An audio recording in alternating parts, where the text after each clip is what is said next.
आज ही का वो दिन है जब 11 साल पहले 2011 में अमेरिका ने दुनिया के सबसे खतरनाक माने जाने वाले आतंकी ओसामा बिन लादेन को मार गिराया था। इसके साथ ही अमेरिका ने 11 सितंबर 2001 को वर्ल्ड ट्रेड सेंटर पर हुए हमले के 10 साल बाद इसका बदला लिया था। ओसामा के मारे जाने के पूरे ऑपरेशन की निगरानी अमेरिकी राष्ट्रपति बराक ओबामा ने खुद की थी। ओबामा ने ही ओसामा के मारे जाने का ऐलान भी किया। चलिए जानते हैं ये सब शुरू कैसे हुआ। अल-कायदा ने अमेरिका पर किया था आतंकी हमला। ओसामा बिन लादेन 10 मार्च 1957 को सऊदी अरब के रियाद में पैदा हुआ था। उसने आतंकी संगठन अल-कायदा का गठन किया था।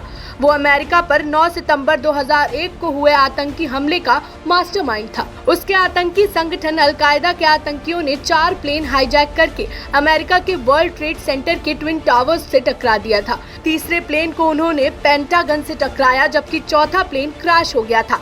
इस आतंकी हमले में वर्ल्ड ट्रेड सेंटर की दोनों इमारतें पूरी तरह नष्ट हो गई थी और करीब 3000 लोगों की मौत हुई थी, जबकि 25,000 से ज्यादा लोग घायल हुए थे। 9 सितंबर 2011 हमले के बाद अमेरिका ने ओसामा और अल-कायदा के खिलाफ जंग का ऐलान कर दिया था। अमेरिका का ऑपरेशन नेपच्यून, जिसने किया ओसामा का खात्मा। आखिरकार 10 साल बाद अमेरिका को ओसामा के पाकिस्तान के एबटाबाद में छिपे होने का पता चला और उसने इस आतंकी को ढेर करने के लिए ऑपरेशन नेपच्यून स्पीयर शुरू किया।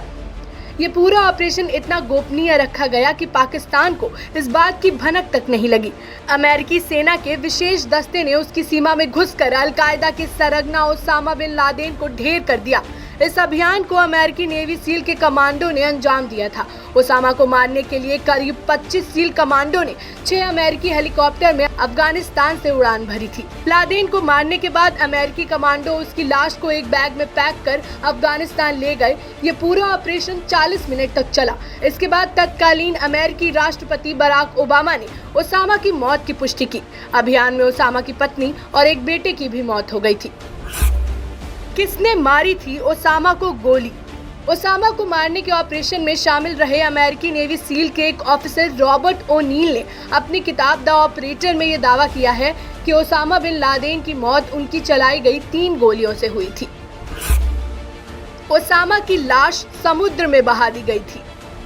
लादेन की मौत के बाद उसकी लाश को दफनाने के बजाय समुद्र में बहा दिया गया था। दरअसल अमेरिका को डर था कि लादेन की लाश को दफनाने से उसके समर्थक उसकी मजार को एक महत्वपूर्ण जगह बना देते। लादेन की लाश के साथ क्या हुआ, इसकी जानकारी उसकी मौत के कुछ दिनों बाद अमेरिकी सेना के वरिष्ठ अधिकारियों के बीच ईमेल पर हुई बातचीत से मिली थी। तो ऐसे हुआ था दुनिया के सबसे बड़े आतंकी ओसामा बिन लादेन का खात्मा। ऐसी ही जरूरी तमाम खबरों के लिए हमारे साथ जुड़े रहे और देखते रहे जनहित टाइम्स।